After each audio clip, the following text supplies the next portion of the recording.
जय महाराष्ट्र माझ्या दिव्यांग बांधवांनो, तुमच्यासाठी आनंदाची बातमी घेऊन आलेलो आहे। तुम्ही ज्या गोष्टीची वाट पाहत होता, दिव्यांग व्यक्ती ई-रिक्षाचा अर्ज केला असेल तर तुमचा अर्ज मंजूर झाला आहे की नाही याची तुम्हाला प्रतीक्षा होती। चला तर जाणून घेऊ। आपण जर दिव्यांग व्यक्ती आहात आणि रिक्षासाठी अर्ज केला असेल तर आपल्यासाठी एक महत्त्वाची माहिती आहे। आपल्याला अर्जाची स्थिती जाणून घेण्यासाठी आता आपल्याला एक सोपी पद्धत देण्यात आलेली आहे। आपण आपला अर्ज मंजूर झाला आहे का हे पाहण्यासाठी संबंधित वेबसाईटवर आपल्याला जायचं आहे।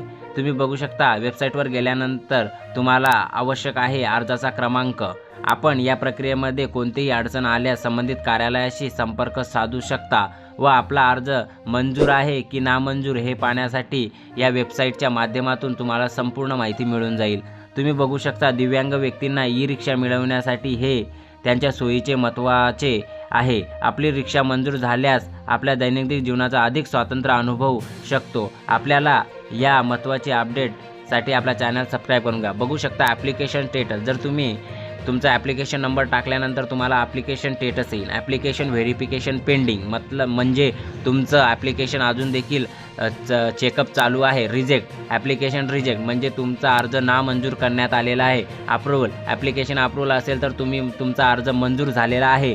Waiting application approval but waiting तुमचा अप्रूव्हल झालेला आहे पण ते अजून थांबवण्यात आलेलं आहे। काही दिवसानं ते परत अप्रूव्हल होण्याची शक्यता आहे। नेक्स्ट स्लॉट तुम्हाला ॲप्लिकेशन फॉर नेक्स्ट इयर तुमचं ॲप्लिकेशन सबमिट झालेलं आहे पण तुम्हाला यावर्षी त्या योजनेचा लाभ मिळणार नाही, म्हणून आपण पुढील लाभासाठी पुढच्या वर्षी अप्लाय करू शकता। तुम्ही बघू शकता, तुम्हाला जर तुमचा अर्ज क्रमांक माहिती नसेल तर तुम्ही इथे तुमचा मोबाईल नंबर टाकून देखील अर्ज क्रमांक मिळवू शकता। तुम्ही पुढील प्रमाणे बघू शकता, दिव्यांग व्यक्तींना स्वावलंबी होण्याच्या दृष्टीने ऊर्जेवर चालणाऱ्या पर्यावरण फिरत्या वाहनाचे दुकान मोबाईल शॉप ऑनलाईन मोफत उपलब्ध करून देण्याबाबत महाराष्ट्र सरकारचा 2019च्या GR अनुसार ही योजना तुमच्यासाठी लागू केलेली आहे।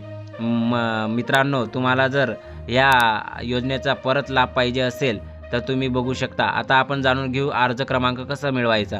तुम्ही बघू शकता, मोबाईल नंबर नंतर UDI नंबर टाकायचा आहे, त्यानंतर तुम्हाला आधार कार्ड नंबर टाकायचा आहे आणि तुम्हाला तुमच्याकडे असलेले संबंधित ईमेल ID टाकून तिथे सबमिट करायचं आहे। सबमिट केल्यानंतर असेच ॲप्लिकेशन स्टेटस तुमच्या समोर येणार आहे आणि या स्टेटसच्या माध्यमातून तुम्हाला कळेल की तुमचा अर्ज मंजूर झालेला आहे की नामंजूर।